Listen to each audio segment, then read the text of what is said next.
Hello and welcome to this week's What Were They Thinking? Among the news items we have for you is the withdrawal of AstraZeneca's COVID-19 vaccine, or at least withdrawal from Europe.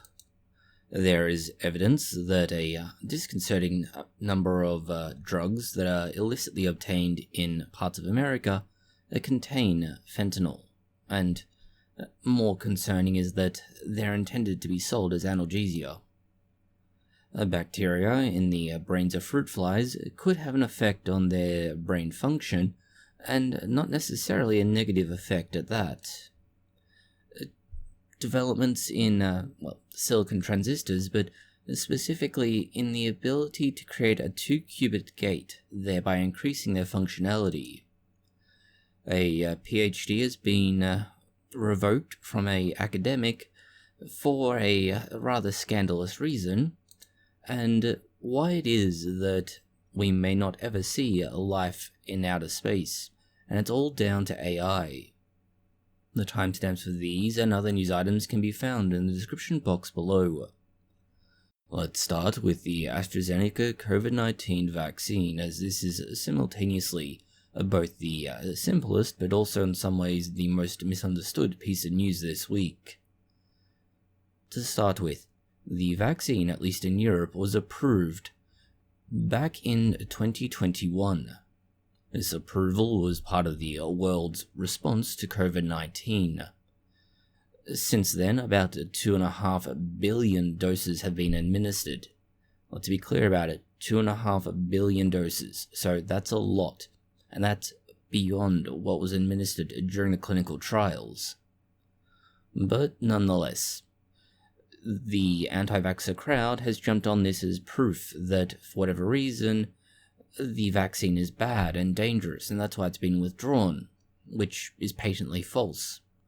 The first thing that the anti-vaxxers jump on is blood clots, but Pfizer, and for that matter other drug regulators, have been more than honest about the clot risk. The simplified version is that for every 10 million people who get the Pfizer vaccine, there will be 66 extra cases of blood clots, specifically venous thrombosis, and there'll be 7 extra cases of rare blood clots in the brain. Okay, that's not a great number, but it's mild by comparison to the effect of COVID-19 when you get infected with it, where COVID infection carries more than 12,000 extra cases of venous thrombosis and 20 cases of rare blood clots in the brain. So in the most extreme cases, COVID-19 has 3 times the risk, and many hundreds of times the risk in the case of venous thrombosis. So clearly the determination, let's say, by various regulators that the benefit outweighs any risk is clearly significantly more. The next issue is various claims about, to be blunt about it, efficacy in the elderly, which was more or less based on a fundamental misunderstanding by anti-vaxxers of what the study actually said. What anti-vaxxers claimed is that the vaccine was only 8% effective in the elderly.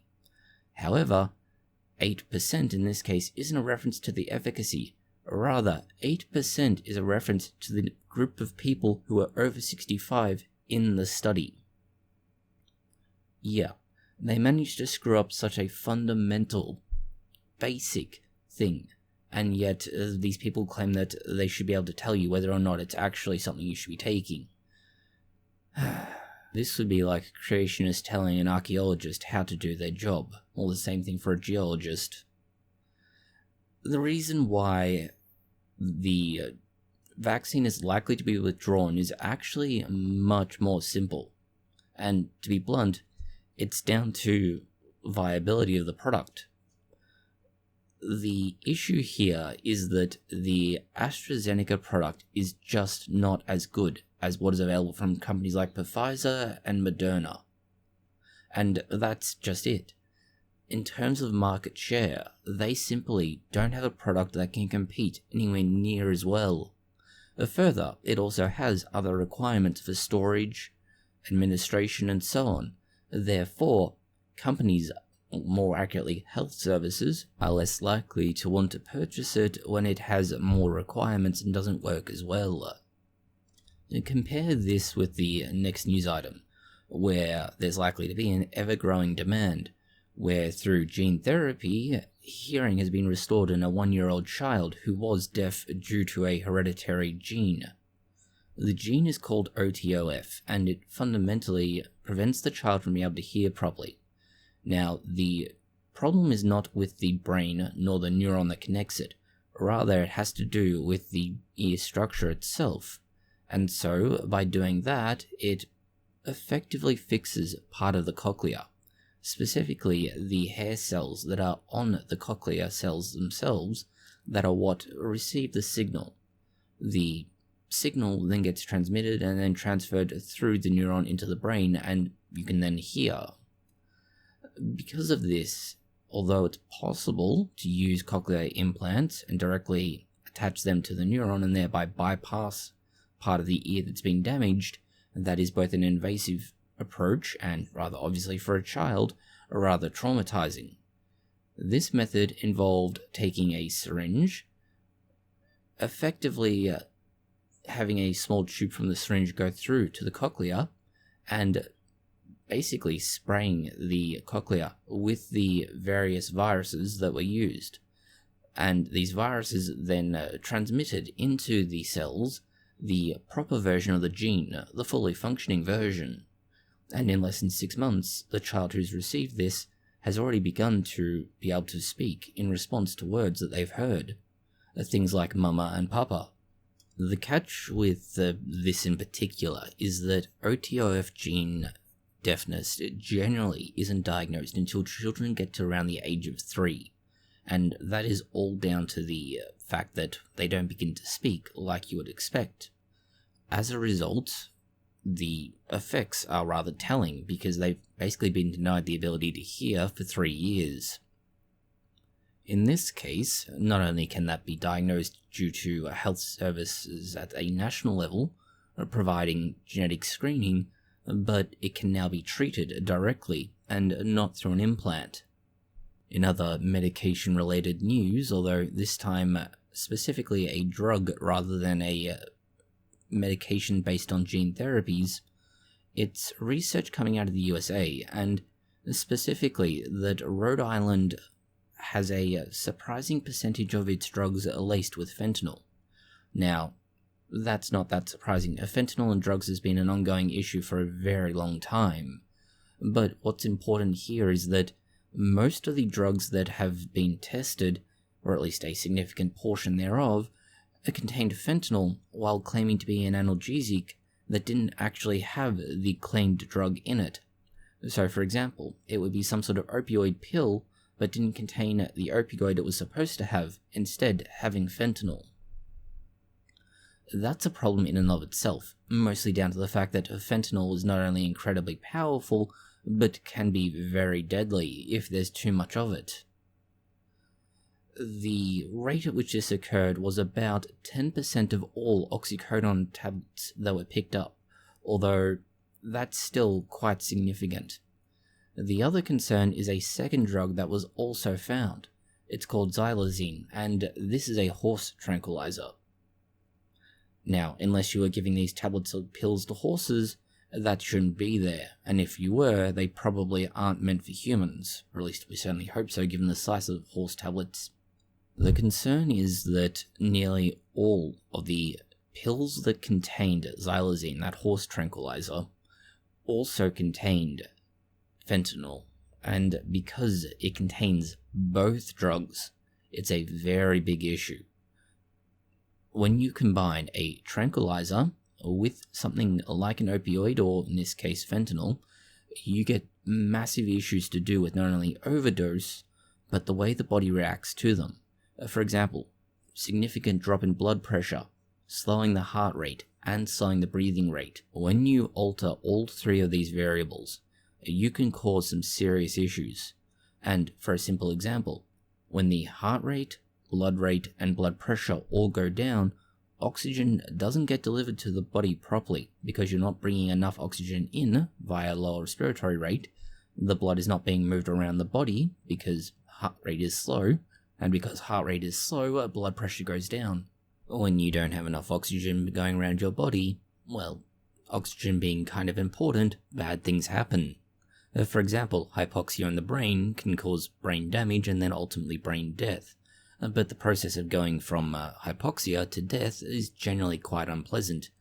Seizures, unconsciousness, dizziness, weird murmurings that tell you to listen to the voices, and so on and so forth. All of these are bad things, and they become very, very bad over time, especially if you don't die.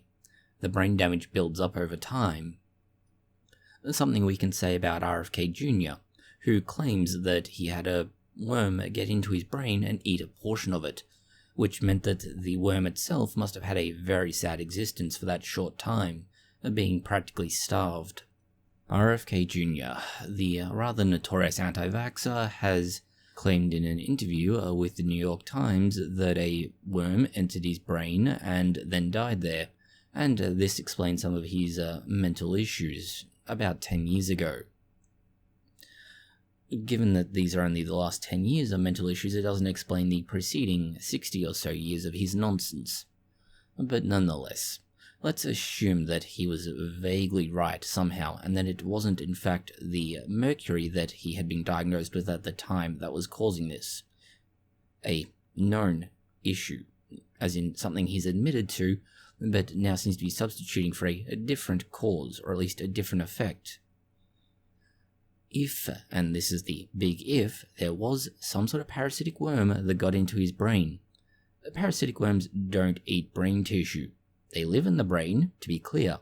They basically set up home there. And the way they make their home is they get fed from the blood bringing all the nutrition and similar required, and then removing their waste. Then they eventually die. Now, to be clear, their presence there can cause some interruptions, but that's not the big issue. The big issue is when the worms die, and when they die, they release a whole bunch of cytokines, basically signals for the body to cause inflammation. When this happens, the remaining body of the parasitic worm gets calcified, and when that happens, it interferes with brain function. So, no, worms themselves won't cause it. Is there something with Democratic nominees for president and a lack of brain function, or at least some sort of apparent brain issues, that it just goes hand in hand? Admittedly, Republicans aren't much better, but they're certainly more notorious for other issues. In terms of microscopic organisms that do seem to have an effect, we have bacteria and fruit flies, but still looking at the brain. In this case, weirdly, that bacteria in the fruit fly could improve fruit fly brain function, specifically their learning and memory. Now, to be clear about this, the findings are, let's say, not the most definitive, but they are something that could theoretically work. The bacteria species is called Wallachia, and it's pretty much a 100-year-old species at this point. At first it was found in mosquitoes, and the findings seem to link the ability of mosquitoes to find what they're after with a sort of unintended reward.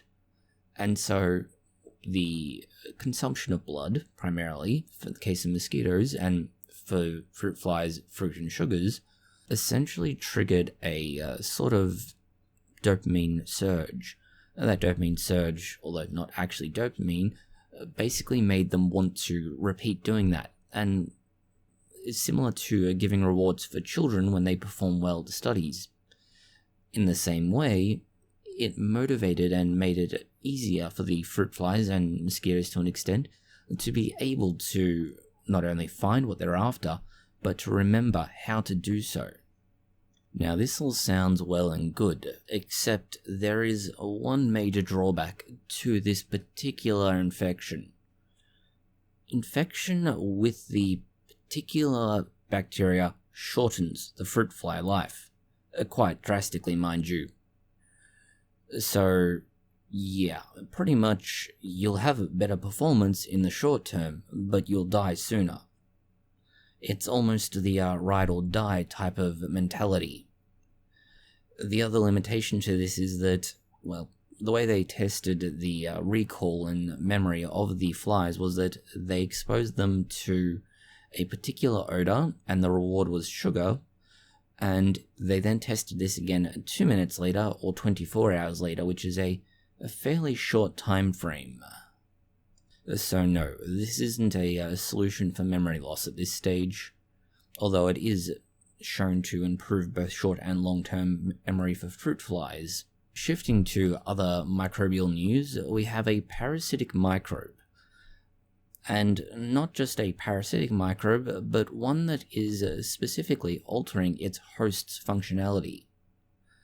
The parasitic archaea called Candida's Nanohelicarium antarcticus, or just to make this easy, Candida's is a single-celled organism, and it, well, rather obviously, it parasitizes other microbes. But what it's doing here is that it's altering the host so that it can get the specific kind of food it wants, because it can't metabolize a lot of things that other single-celled organisms can. What it does is it specifically alters the metabolism so as to get more lipids. These lipids are incredibly important as it needs these lipids to build up its own membrane. This membrane is important inside of its host cell, otherwise it'll get destroyed. Without it, well, enzymes and whatever else can find its way in and make for merry hell. There's also a key thing here. The species that is being parasitized. It needs to be a particular species, specifically H. lacus profundii. This is the species that will not only provide it with the lipids it needs, but it appears to be the only species that will readily allow it to be able to get away with doing so. Shifting from the microscopic to what is still arguably microscopic, but in this case it's technology focus, and the use of a silicon transistor and the ability to be able to get a 2-qubit gate on it. Understand, we're only talking about a 2-hole gate here, so basically 2 qubits. And although this does open up the opportunity to be able to do this on a single silicon die or chip and make it possible for millions of these qubits on a single chip, that's not what's been found, despite what might be claimed. This is essentially a case of they've made one of these, now they need to find a way to make many more for it to be realistically and feasible on a, well, industrial or at least academic scale. It's not that this technology is necessarily new so much. After all, it's basically part of the quantum computing race. But what is important here is that it's been done on a silicon die. Most other research to date has been done in very specialized, basically custom-made setups, and as a result isn't really practical, at least not as mentioned on a larger scale.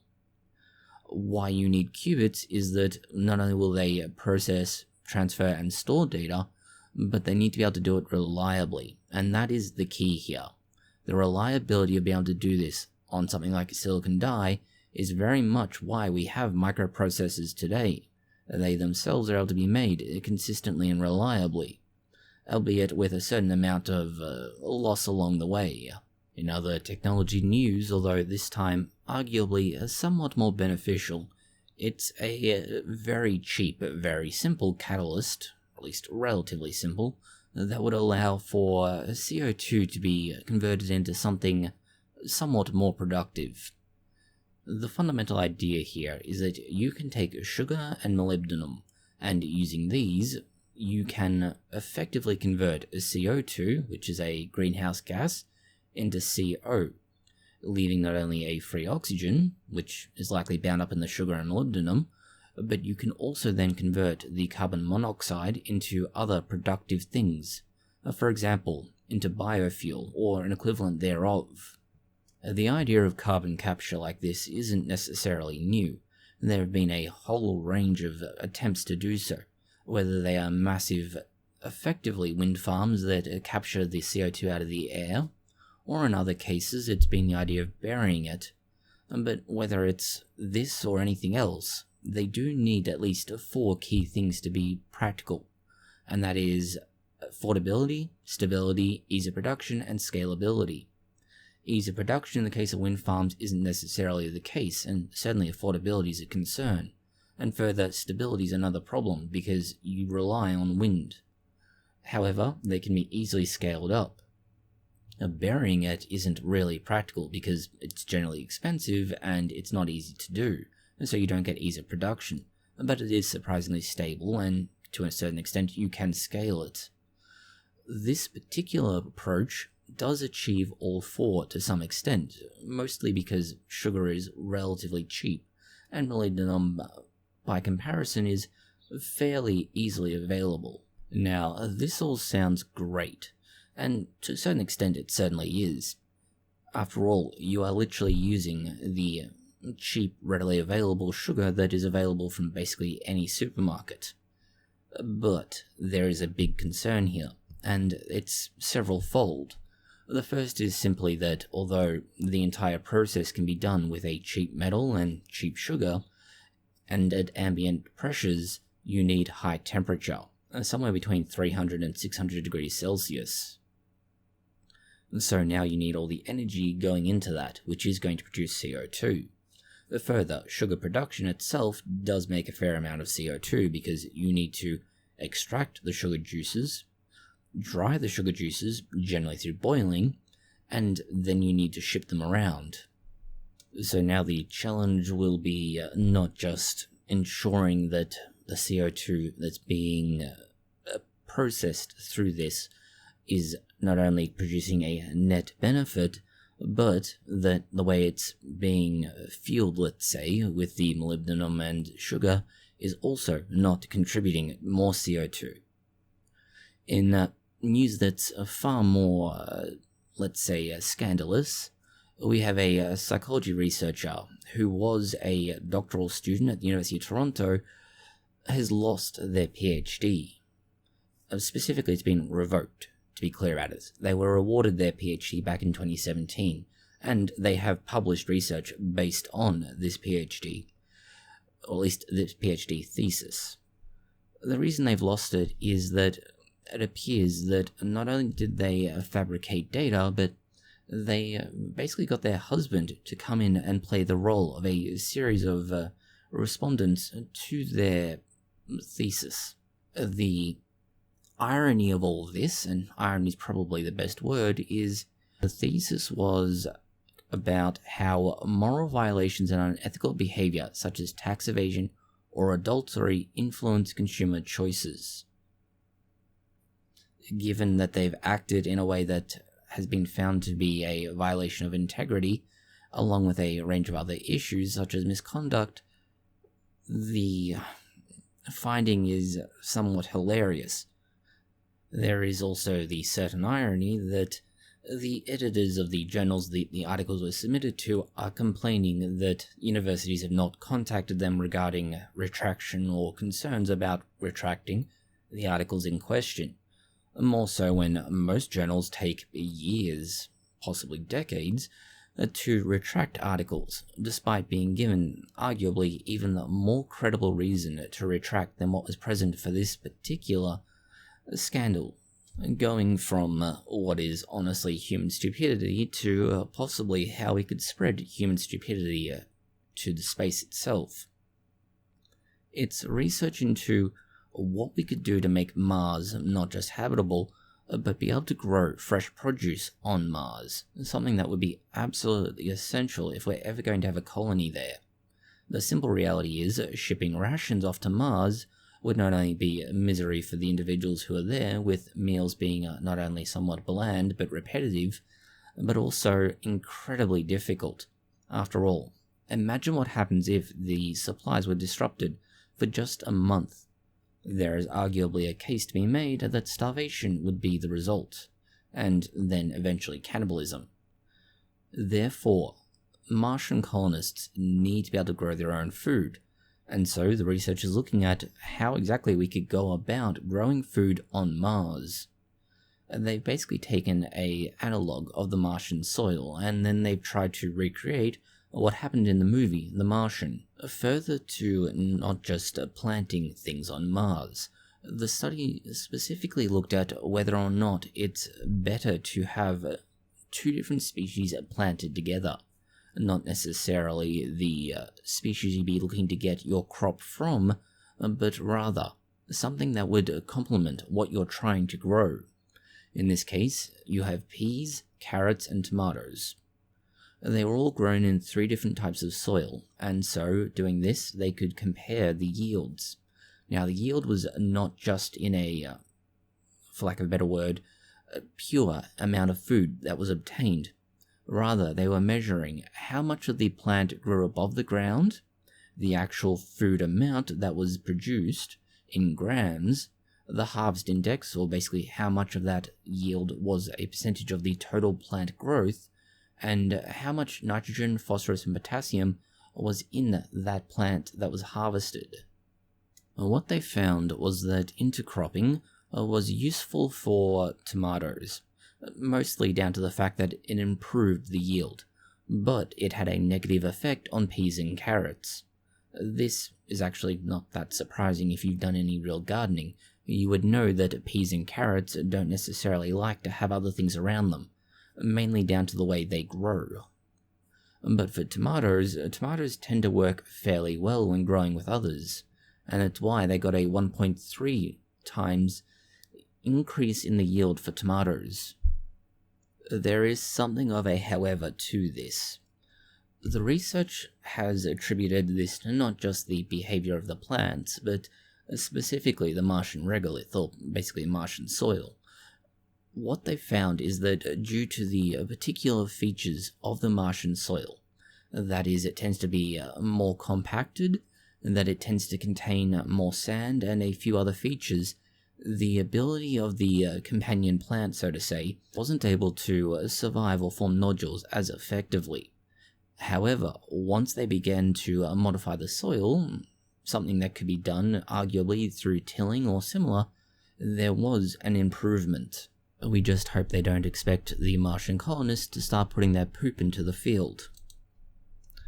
Finally, an argument as to why we don't see, alien life, or at least we've not yet seen alien life, and we're ignoring the crazy nutters who think they were taken and probed. The reason is down to artificial intelligence, and the argument is that artificial intelligence could be the hurdle that prevents aliens from becoming not just interstellar farers, but that it could be what is called the Great Filter. The Great Filter is an answer to the Fermi paradox.